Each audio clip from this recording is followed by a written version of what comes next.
process, the long and boring process of it. So actually getting the bike, I had to save up a lot, which is kind of hard because I am only part-time at the moment. I don't plan on being part-time forever, but for the time being I am. So on that kind of salary, it's not easy, but it's doable. You can do it and still have money left over for yourself. So it was a lot of saving, a lot of budgeting, a lot of working out what I needed to sort out and what I actually needed. And after a good few months of just doing that, I managed to put a good deposit down and find the bike for me. And I was lucky to get a payment plan.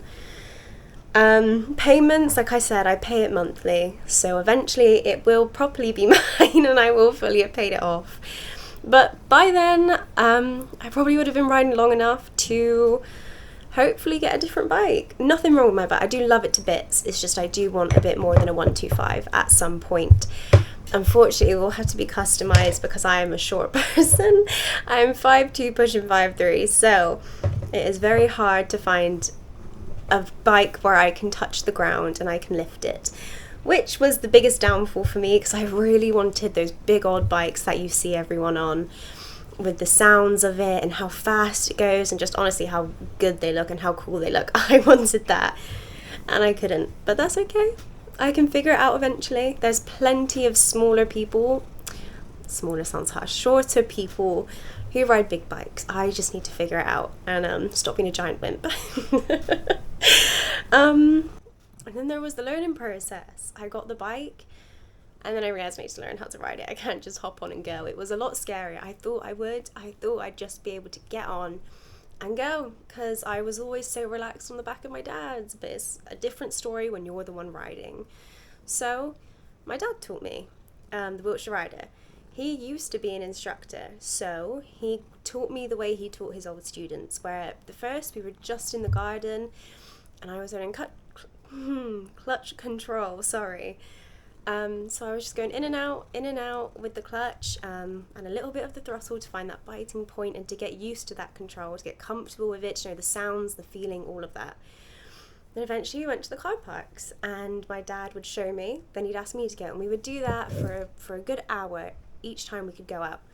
And we would go out as much as possible with the weather and all of that. It's not always easy, but we made it work. So my dad taught me everything. He taught me to lean when you go around the corners, to trust the bike. There she is, that's the cat.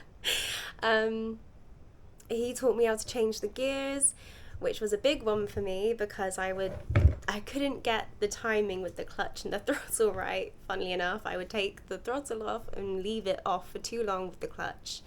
That was my biggest downfall. But I got there. I figured it out with the help of my dad. He is very patient, bless him, so it was okay. And a lot of reassurance, and I mean a lot, it took a lot because I am very easily put down by my mistakes. I just can't not focus on them, and it made it very hard in that sense because I found it very difficult to focus on what I did right instead of wrong. But we got there eventually. Just again with the patience and the constant practice, nothing major, just in the car parks, in and out for an hour so that I wouldn't get too flustered, too upset, too frustrated. We kept it on high notes. And obviously I made mistakes. I made hundreds. I mean, I would get the clutch wrong. I would stall constantly. I mean, the amount of times my side stand would still be out without me realizing. And I would try and pull off. I'm so sorry about the cat. And I would try and pull off and I couldn't. And I would get so annoyed. Or the roundabouts. The roundabouts was another thing. We ended up going out on a quiet road, like an industrial state. And I was just going up and down until he introduced me to roundabouts. And I couldn't get them to begin with. I would always stop and panic because there's a car and I couldn't remember whose right of way it was, or figuring out how to get from, say, second or third gear back down to first gear and then back up again. It was very hard. And then the leaning as well, that was very nerve-wracking. So the whole thing, it took me a good few tries, but I've gotten there now. As you all see, because I've passed my CBT and I'm on the road now, but it was a lot, and I would get very stressed and flustered, but again, with the help of my dad, I managed to get over it. and I would work through it, and I was very persistent. I wanted to do it. I wanted to pass. That I was very determined of, I was very sure of. So that's all we did, just bit by bit, each time, new steps, something new. And anytime my dad saw me get confident with one thing, he'd introduce a new thing. So every single time, it was a new learning thing. What's the word? A new learning curve, a new learning experience. It was never the same. You know what I mean? There's always something to learn, always little hints, always little tricks and tips of doing things. And not like to cheat my way out of anything or anything like that. It was just ways to make it easier to remember or to move easier, because each person has a different way of doing it. I mean, in the end, we're all doing the same thing, but everyone has their own way of doing things that suits them best. Just like how every bike is different, and you'll learn what suits for the bike. Which was a big thing, learning my bike, learning how it sounded, how it felt, how it moved, how it worked. And I'm still learning. There's still loads I don't know or can't do, but I will do. I will get there, I promise. And then my first CBT came, and I say first because I only passed on my second one, which there's nothing wrong with that. Tons of people do it. It's very nerve-wracking. There's a lot to do. Not to put anyone off, it's a great time, I promise. It's not that bad. It is just, it's a new lesson, it's a new thing, it's a whole new experience, and you don't know what you're going into. You can prepare yourself as much as you want, but until you do it, you don't fully know. And I was very nervous.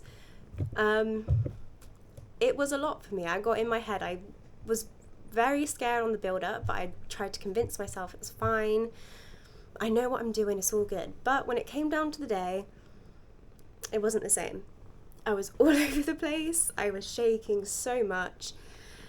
Anytime I'd stand up, I felt like my legs would give out. I felt sick, and I got very emotional. I did cry. The cat. I did cry a few times, which I'm embarrassed to say, but it's okay. Sorry. Everyone cries. The cat. But the people were lovely. They all tried to help me. I mean, the entire community is amazing. All the other learners, they were cheering me on, and they were, doing their best to make it comfortable for me. But in the end, I had to be faced with the fact that I was too nervous. I'd gotten into my own head, and I focused too much on my mistakes, and I got way too absorbed in it. And so I made the decision that I'm not going to go on the road. Today is not the day, because if I go out and I make a mistake, it is dangerous for me, it's dangerous for others, and it could ruin the entire thing for me. And it hurt, it did, it made me very upset. When I watched all the others pull out on their bikes, it was very crushing for me. But I didn't want to give up. I refused. So I went back out with my dad, and we kept going. We kept going, and no one blamed me, no one faulted me, everyone kept cheering me on. And that was okay. I came to terms with the fact that it wasn't my time. So I just kept learning, and I kept doing what I did. And eventually, it kind of just clicked. I don't know if it's the same for everyone, but one day it does just click. And you realise actually it is all just a few steps. It's just a nice day out on the bike. Nothing more than that by the end of the day. It is just a ride. It's just a bunch of cars on the road going past you as you enjoy your time out. Because that was my biggest thing. It was the cars, it was messing up, it was making mistakes, but that's all it is. It's just you and the bike. I mean, obviously you have to look out for other cars and dangers and things like that, but it is just you and the bike. And it's just an experience to enjoy. My dad taught me a trick. It was very helpful, actually. He said someone taught him that when you have that feeling in your stomach of those butterflies and they're going everywhere, you need to imagine them going in a big old circle, all in the same direction, over and over again, then you push them forward. So at least then they are going in one direction, and that's forward, the direction that you want to go. And at first I didn't get it, which I'm sure many people are like that. You get told something you don't quite understand, you think it's silly, and you go past it. And then it came to my second CBT, and I applied that trick. I just envisioned all the butterflies, and I made them go to the direction I wanted to, which was forward. And it helped massively. I'm very grateful for it, because by my second CBT, I still made mistakes. The figure of eights, they're awful. They are horrible. I do not like them. It was the fear of the leaning, because it felt like I was going to fall. It was that fear of not being in control, and then it was the frustration and anger of not being able to do it. That was my big thing. But with that little trick, I managed to do it. And the help of all the instructors who were amazing, everything was, such high, happy energy that I ended up just taking a second to myself, like my dad taught me. Breathe in, breathe out, keep going, it's okay. And I did it. I got through it all. I mean, I had to for myself. I wanted to do it. I needed to do it. So I did. And again, with the help of everyone. I definitely couldn't have done it on my own. Not in a million years. So, my second CBT, I got there. I got through the course. I had a few ups and downs, but I kept telling myself it was okay. I kept thinking of those butterflies and everyone cheering me on. And I got through it. And it was amazing. The experience it was really good. I really enjoyed it. Just again, I'm sure of it.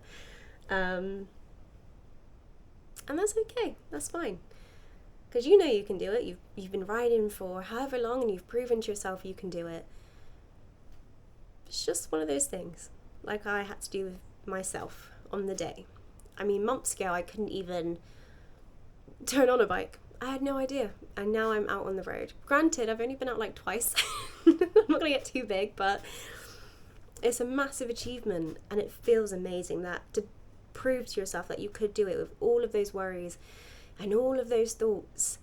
And the fact that you were so adamant that it could go wrong, that it wasn't going to work, and that you couldn't do it. And then you did. You did do it. So it's doable. I did it. And you can do it, and everyone else can do it as long as you give it your best go. Put your all into it. And then, that's it. I think that's all I have to say.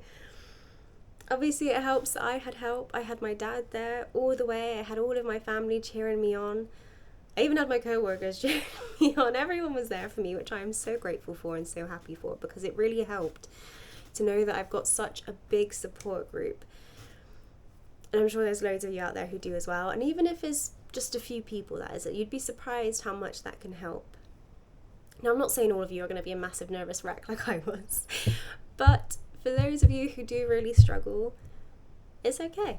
You can struggle and you will get there, because I did. And that's a big thing for me. Because there's many things I've had to overcome. Many times I just was on the verge of giving up. Like after that CBT, I had to really sit down and think just about everything, really, if I want to continue, if I could continue. And I realised, no, I had to, because I really wanted to. It's what I want to do, and I had to prove to myself that I could do it. Because if I gave up, then what does that say? But yeah, thank you for listening to my experience, to my time. And I'm sure you'll see more of me, or hopefully, my one hit wonder moment.